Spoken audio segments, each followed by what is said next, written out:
Hello and welcome to today's session. आज हम बात करने जा रहे हैं चंद्र ग्रहण के ऊपर, जो कि 8 नवंबर को होने जा रहा है। जो 8 नवंबर का चंद्र ग्रहण है, जिसको हम लूनर एक्लिप्स बोलते हैं, ये ना तो सिर्फ भारतवर्ष में पर विश्व के डिफरेंट एरियाज में भी दिखाई पड़ेगा। तो क्या हमारे ऊपर इसका क्या प्रभाव होने वाला है? Is it good, bad, ugly? How do we interpret eclipses? How do we interpret lunar eclipse? तो आइए हम इसी के बारे में आज बात करते हैं, चर्चा करते हैं। देखिए, आप हर जगह देखिए, चाहे वो न्यूज़पेपर्स हो या टीवी चैनल्स हो, हर जगह एक्लिप्स का एक फियर क्रिएट किया हुआ है, कि एक्लिप्स हमारी लाइफ में कितने नेगेटिवली काम करते हैं। But we will today try to understand how scientifically we can understand the phenomena of eclipse. And साथ में हम एस्ट्रोनॉमिकल एंड एस्ट्रोलॉजिकल फैक्टर्स दोनों ही साथ में लेके चलेंगे, and we will try to understand the eclipse.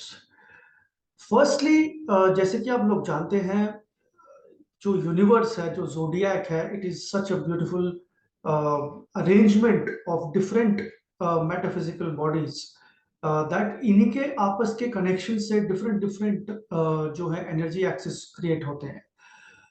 Three important parameters are there in the universe, और ये तीन एस्ट्रोनॉमिकल फैक्ट्स हैं जो कि एक्लिप्स को या कोई भी जो भी डेवलपमेंट है हमारे जीवन में, एस्ट्रोनॉमिकली उसको सब्सटैंशिएट करता है, उसका रीजन बनता है। पहली चीज ये है कि देखिए, जो पृथ्वी है वो अपने एक्सिस पे रोटेट कर रही है। This is a continuous phenomena, ये चलता जा रहा है। दूसरा जो फिनोमिना है यहाँ पर, कि अर्थ अपने एक्सिस पर रोटेट करने के साथ साथ it is also revolving around the sun. पृथ्वी जो है सूर्य के चक्कर भी साथ में लगा रही है। और तीसरा इंपॉर्टेंट फिनोमिना यहाँ पर ये है कि इन दिस प्रोसेस, जब अर्थ अपने एक्सिस पे भी घूम रही है और सूर्य के चक्कर भी लगा रही है ऑर्बिट पे, साथ ही में जो चंद्रमा है, the moon is also rotating around the earth. तो जो आप ये चित्र देख रहे हैं, देखिए किस प्रकार से ये तीनों के तीनों जो फिनोमिना है, beautiful phenomena that is happening in the zodiac, it is happening at the same time. So eclipse को भी जब हम समझेंगे तो हमें ये रियलिटी देखनी है कि sun, earth and moon are already moving in the zodiac. And earth जो है वो सूर्य के चक्कर लगा रही है, मून जो है वो अर्थ के आसपास रोटेट कर रहा है। Because of this energy dynamics, a very important phenomena is created. Now look at the astronomical way. How do we see the lunar eclipse? Lunar eclipse जब हम एक एस्ट्रोनॉमिकल फैक्ट से देखते हैं, एस्ट्रोनॉमिकल प्रिज्म से देखते हैं, तो देखिए, जो सूर्य है, उसकी रोशनी जो है वो चंद्रमा तक नहीं पहुंच पा रही है, because the earth has blocked the way of moon. So इस तरीके से हम देख पाते हैं कि अर्थ जो है वो it comes between the moon and the sun, because of which a lunar eclipse is created. So this is the astronomical way. Now let's understand कि ज्योतिष में या एस्ट्रोलॉजी में इसको किस प्रकार से देखा जाता है। जैसे आप ये जानते होंगे कि जो मान्यता है वो ये है दैट जब भी हम ज्योतिष में बात करते हैं किसी भी एक्लिप्स की, तो वहां पर एक ग्रह का प्रमुख जिक्र होता है, वो है राहु। अभी राहु के नाम पे it looks very unscientific, because हमें लगता है कि राहु तो कुछ है ही नहीं, because Rahu is always shown like this, that it's a demon, एक राक्षस है जो एक पूरे जोडियाक को अपने वश में करे हुए है, या फिर उसको it is swallowing the moon during the eclipse. So ठीक है, this is a more of a mythological story, and astrology में इसके बहुत इंपॉर्टेंट रीजंस भी हैं। बट अगर मैं सेम चीज आपको साइंटिफिकली दिखाऊं, same thing, the Rahu connection with moon, this is how we see astronomically as well as astrologically. अब आप ये देखिए, ये जो कुंडली है, ये कुंडली उस समय की है जिस समय पे सूर्य चंद्र ग्रहण जो है कल होने जा रहा है, 8 नवंबर को। अब आप ये देखिए कि इस समय पे जो चंद्रमा है, चंद्रमा और राहु दोनों ही absolutely conjunct and very near to each other, दोनों ही बहुत ही क्लोज कंजंक्शन में है।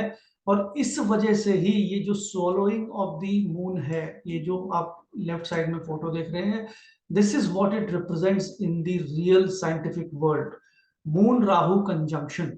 जब भी राहु मून पे या सन के साथ कंजंक्ट होगा तो एक्लिप्सेस होते हैं। So Rahu when it conjuncts with moon it is a lunar eclipse, चंद्र ग्रहण। जब वो सन के साथ, सूर्य के साथ कंजंक्ट होते हैं, युति होती है, then it is called a solar eclipse या फिर सूर्य ग्रहण। So point is that Rahu is definitely connected to the eclipses. This is how the eclipse looks like in the language of astrology. ये देखिए, ये है एस्ट्रोलॉजी की लैंग्वेज में, ज्योतिष की भाषा में एक एक्लिप्स को समझने का। अब राहु को इतनी इंपॉर्टेंस क्यों दी गई है? Why is Rahu so important and इसका संबंध क्या है एक्लिप्स से? डज इट रियली एग्जिस्ट या फिर सिर्फ एक ये माइथोलॉजिकल फिगर है? So let me tell you that Rahu and Ketu, these are the two parts or the nodes of moon itself. जो चंद्रमा है उसके दो पार्ट्स हैं, राहु और केतु, दोनों को लूनर नोड्स कहा जाता है। और ये जो लूनर नोड्स हैं, they are not to be considered as physical entities or planets in astronomical sense. लेकिन जब हम इसको ज्योतिष की परिभाषा से देखते हैं, ज्योतिष के तरीके से देखते हैं, तो राहु और केतु बहुत स्ट्रॉन्ग एनर्जी पॉइंट्स हैं। और इनका जो राइज है, इनकी जो लोकेशन है, वो वहां पर उस पॉइंट में होती है जहां पर सन और मून आपस में अपना पॉइंट क्रॉस करते हैं। और in other words, let me reframe it, कि जो मून का जो एक्सिस है, जब वो moon is revolve is going around earth, लेकिन काफी वर्षों में एक ऐसा समय आता है जब चंद्रमा का जो एक्सिस है वो सूर्य के उसी एक्सिस से टकराता है। दो बार ऐसा समय आता है। एक बार जब वो राइज कर रहा होता है, this is the ascending part, इस एरिया में जहां पर मैंने अभी सर्कल बनाया, this is the ascending node. This point in the zodiac is called Rahu, and after some time when the axis again crosses, when the orbit is going the other way, is the Ketu or the descending node. Rahu को हम already इस dragon head से जानते हैं और केतु को dragon tell से जानते हैं। One is head, one is tail. So इन दोनों का जो कनेक्शन है, राहु और केतु दोनों का ही कनेक्शन जो है, वो सन एंड मून के एस्ट्रोनॉमिकल ऑर्बिट के जो इंटर एक्सचेंज है, जो इंटरसेक्शन है, उस पॉइंट से इनका कनेक्शन बनता है। So that means that Rahu is nothing but the intersection of sun and moon. तो राहु क्योंकि एक राइजिंग पॉइंट है, Rahu has the power to absorb your energy, any planet's energy. So इसीलिए ज्योतिष में जब भी राहु सूर्य या चंद्रमा के साथ कंजंक्ट होगा, वो समय एक्लिप्स या ग्रहण का माना जाता है। अब ये जो एक्सिस है दोनों प्लैनेट्स का, सन एंड मून का, ये आपस में क्रॉस करता है 18 वर्षों में। हर 18 वर्षों में ये जो एक्सिस है सन एंड मून का, वो आपस में क्रॉस करता है एंड राहु केतु का यहाँ पर एक पॉइंट क्रिएट होता है। भारतीय ज्योतिष, हिंदू ज्योतिष के हिसाब से भी राहु और केतु जो है हर 18 वर्षों में अपना एक पूरा जो साइकिल है यूनिवर्स का, जोडियाक का, वो कंप्लीट करते हैं। So both astronomical fact and astrological fact are corelated, दोनों ही सेम बात कर रहे हैं। एंड ऐसा मेंशन, जो एक्लिप्स है वो राहु से क्रिएट होता है, चाहे वो सूर्य के साथ हो तो वो सूर्य ग्रहण होगा, और चंद्रमा के साथ होंगे तो वो चंद्र ग्रहण होगा। अब हम बात करते हैं जो 8 नवंबर को शाम 5:32 पे जो चंद्र ग्रहण होने जा रहा है, उसको हम किस प्रकार से समझेंगे। देखिए, ये जो चंद्र ग्रहण है ये मेष राशि में होने जा रहा है, क्योंकि यहाँ पर चंद्रमा मेष में है और राहु भी इस समय पे मेष राशि में गोचर कर रहे हैं। तो ये जो राशि है इस समय पे एरीज राशि में एक्लिप्स होने जा रहा है। समय जो है वो 5:32 से 6:18 है। ये समय जो है वो है दिल्ली का, लेकिन हर शहर में इसका समय जो होगा वो थोड़ा कुछ मिनटों का फर्क मिलेगा आपको।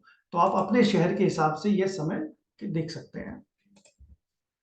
Moon is conjunct with Rahu, लेकिन इस समय पे एक बात और इंपॉर्टेंट बनती है इस पर्टिकुलर एक्लिप्स में, कि चंद्रमा और राहु की कंजंक्शन तो एक्लिप्स मानी जाती है, लेकिन इस समय पे सूर्य, बुध, शुक्र, जो ये 3 ग्रह हैं, और साथ में केतु, तो इसके इस राहु के हमेशा ऑपोजिट ही होंगे। सो बाकी जो 3 प्लैनेट्स हैं, सन, मर्क्यूरी एंड वीनस, ये तीनों ही इस समय पे कंजंक्ट हैं and they are in the axis of Rahu and Ketu. That means जो हमारे लाइफ की बहुत इंपॉर्टेंट एनर्जीज हैं, sun and moon both are being trapped and captured by Rahu and Ketu. तो ये बात बिल्कुल तय है कि ये जो अभी चंद्र ग्रहण होने जा रहा है, this is going to be very important for everybody, because it is not just about moon. सिर्फ चंद्रमा के बारे में बात नहीं हो रही है, यहाँ पर आपकी बहुत सारी लाइफ के प्लैनेट्स के एरियाज की बात हो रही है जिसको ये टच करता। साथ ही में इस कॉम्बिनेशन को हम पितृ दोष भी कहते हैं। जब भी चंद्रमा और सूर्य इनमें से कोई एक भी हो, किंतु अगर दोनों ही हो तो बहुत स्ट्रॉन्ग पितृदोष बनता है जब ये दोनों ग्रह राहु और केतु के एक्सिस में फंस जाते हैं, ट्रैप हो जाते हैं। तो हम ये भी देखेंगे कि जो अभी चंद्रग्रहण होने जा रहा है, इस चंद्रग्रहण पे पितृदोष का भी स्ट्रॉन्ग निर्माण होगा, और जो भी इस समय पे चाइल्ड बर्थ होंगे उनको यकीनन कुछ ना कुछ रेमेडियल मेजर्स करने चाहिए, ताकि जो पितृदोष है और जो भी इस समय पे जो ये एक्लिप्स का जो फल है वो उनके जीवन से पॉजिटिवली आए, ना कि नेगेटिवली। सो उसके कुछ रेमेडीज आप जरूर कर सकते हैं जिन जो भी अभी एक्सपेक्ट कर रहे हैं child birth. Okay, now coming to how to see this, visualize the period of eclipse in astrology. देखिए, जब भी लूनर एक्लिप्स की बात होती है तो जैसे मैंने बताया, पीपल आर वेरी स्केयर्ड कि लाइफ में बहुत कुछ नेगेटिव होगा या कुछ खराब होने जा रहा है। लेकिन एक बात हमेशा ध्यान रखिएगा कि जब भी हम ज्योतिष में या जीवन में नेगेटिव फैक्टर्स की बात करते हैं, जैसे कि अंधेरा, नाइट, रात का टाइम, या कोई भी नेगेटिविटी, तो लाइफ में नेगेटिविटी या एस्ट्रोलॉजी में जो नेगेटिविटी है उसका अर्थ सिर्फ एक है, आपको लाइफ में परेशान करना नहीं है। It is only to give you some food for thought for your introspection. तो इसी तरीके से जब भी एक्लिप्स होगा जीवन में, आप जब भी एक्लिप्स के बारे में पढ़ेंगे तो एक बात आप बिल्कुल ध्यान रखिएगा, that eclipse is that signal of the zodiac of the universe, that there is some inner alignment in your life that has to be corrected. यही ईश्वर का संकेत है, यही ग्रहों द्वारा हर वर्ष संकेत दिया जाता है कि जब भी ग्रहण होता है आपको अपनी अंतरात्मा में, अपने आंतरिक जीवन में कुछ बदलाव करने की आवश्यकता है, कुछ इंट्रोस्पेक्शन करने की आवश्यकता है।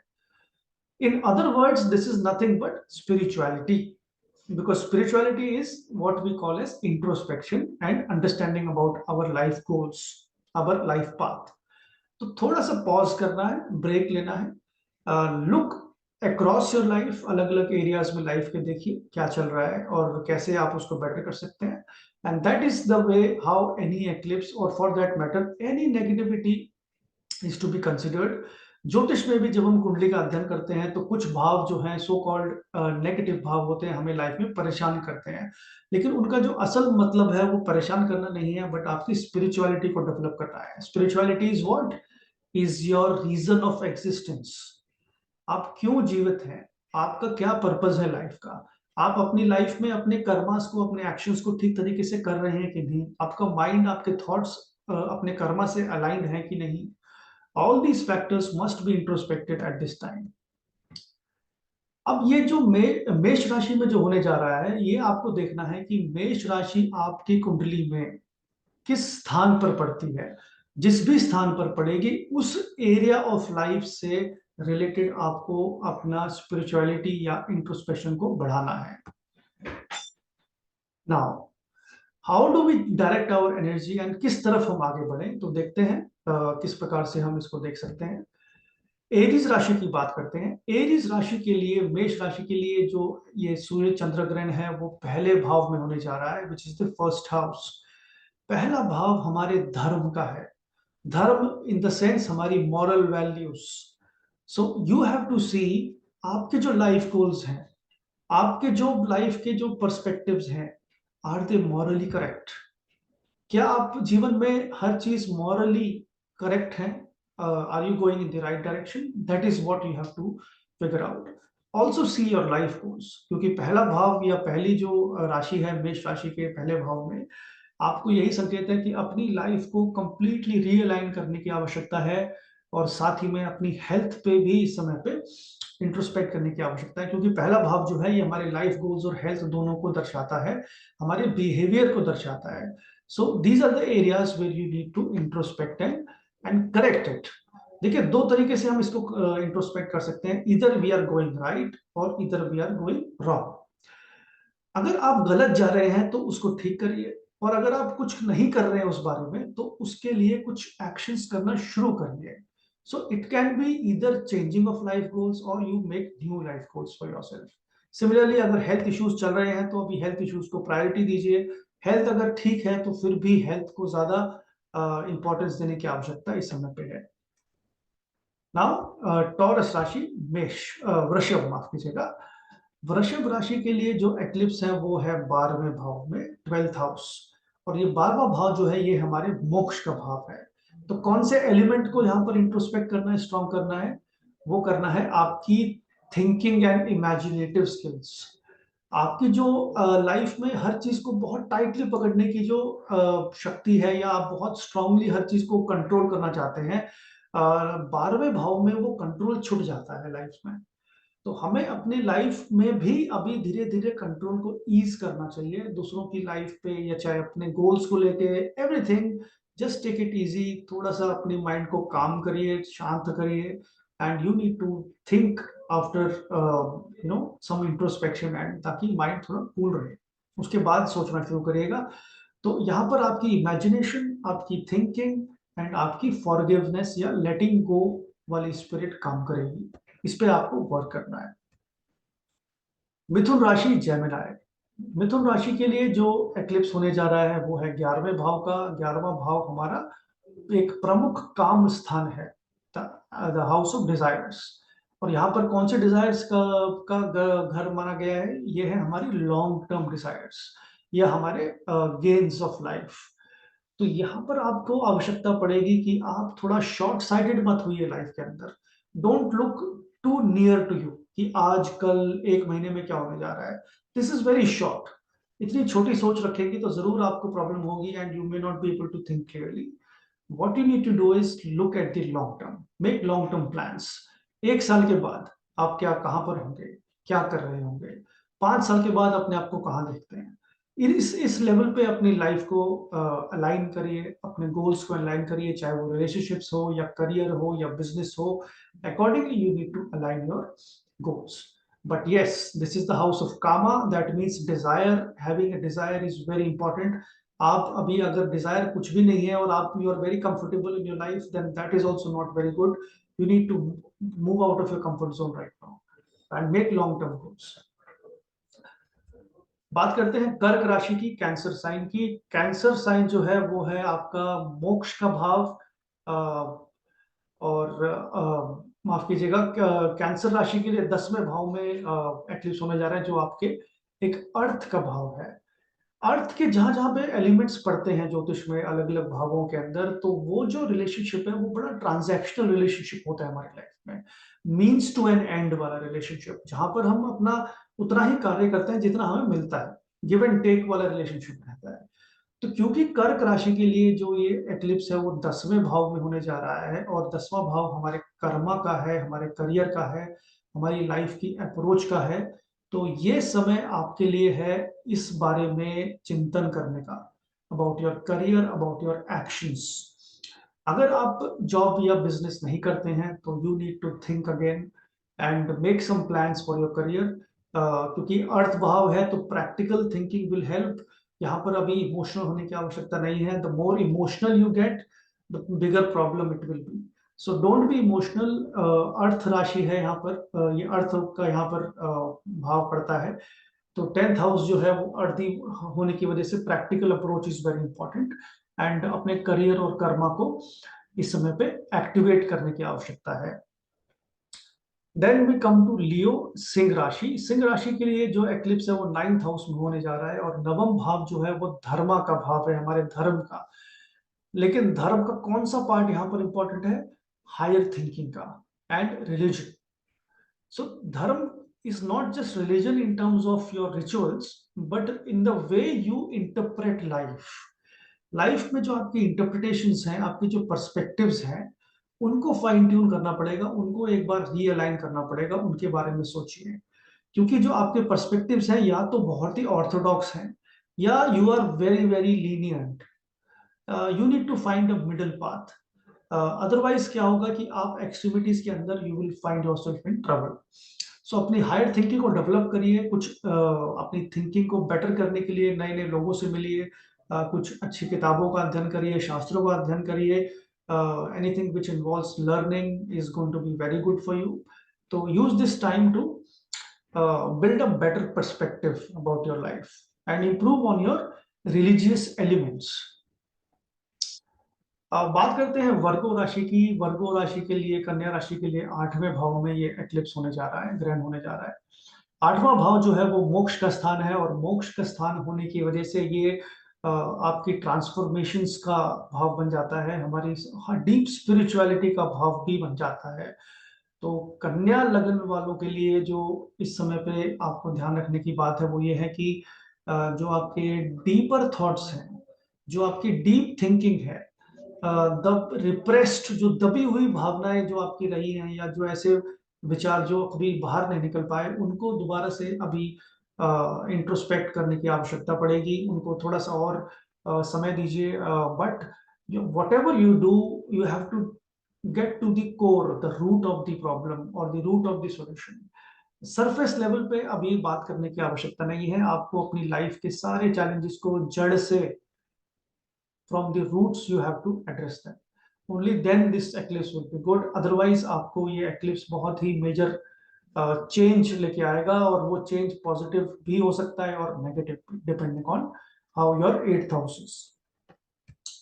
लिब्रा, तुला राशि। तुला राशि के लिए जो एक्लिप्स है ये 7वें भाव में होने जा रहा है। 7वां भाव भी हमारा एक काम का भाव है, डिजायर का।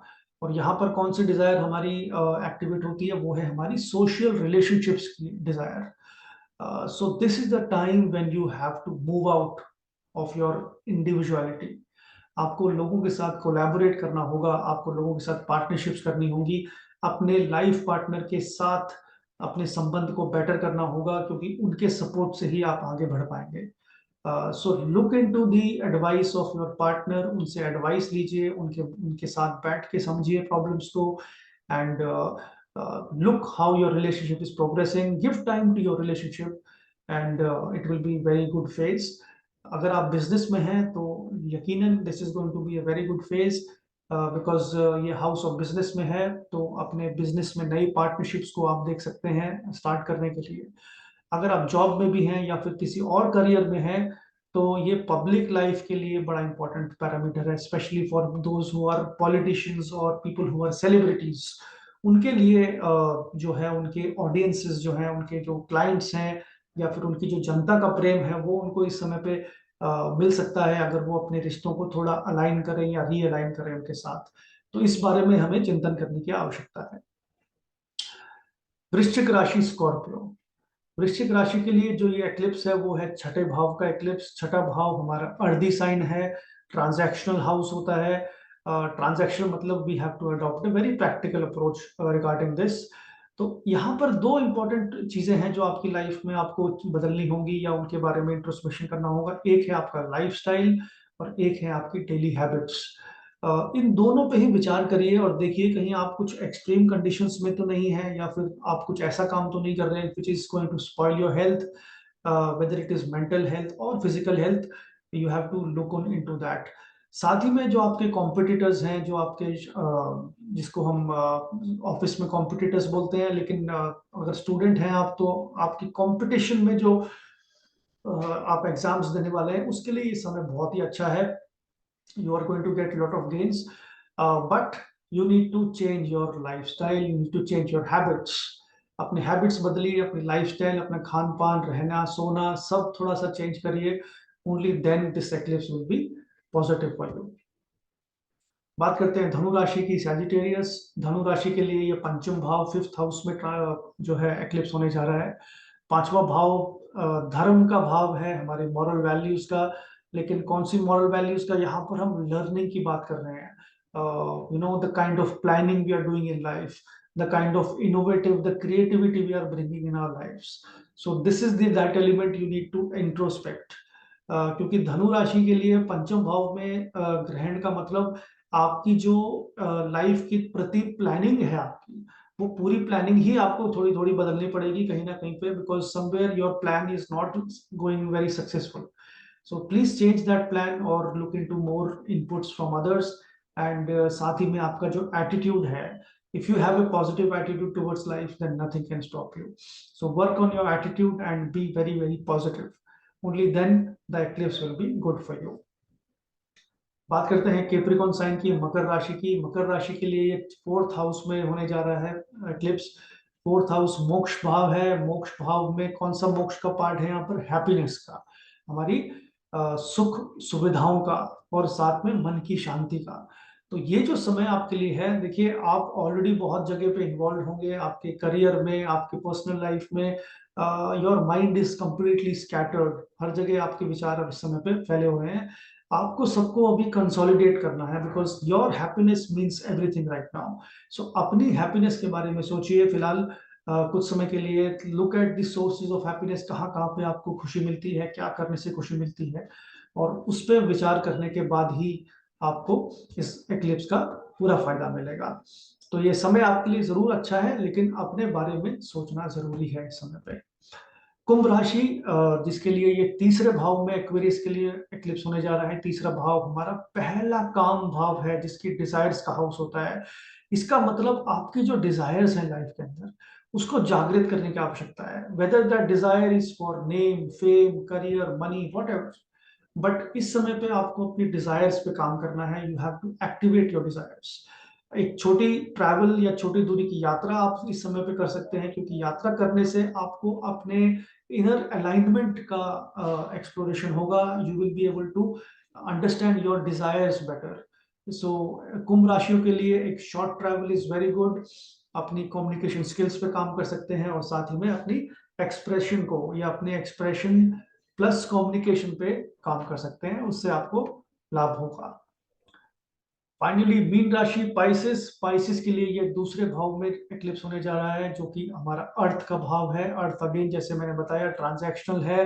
ट्रांजैक्शनल मतलब हमारी जो मटेरियल लाइफ की रिस्पॉन्सिबिलिटीज हैं, whether it is how to earn more money, या हमारी फैमिली को क्या हमारी किसी फाइनेंशियल सपोर्ट की जरूरत पड़ सकती है, या हमारी कोई रिस्पॉन्सिबिलिटी जो हम उनको बेटर कर सकते हैं फैमिली की तरफ. ये चीजों के बारे में हमें ज्यादा गौर करना है, इनके बारे में चिंतन करना है. तो इस प्रकार से आपका जो ये एक्लिप्स है, ये बेटर होगा अगर आप इन एरियाज ऑफ लाइफ में वर्क करते हैं, and you introspect more about these areas, then it is going to help you a lot. So nothing to worry as such. Eclipses are never bad. Only thing is they give you a reason to think.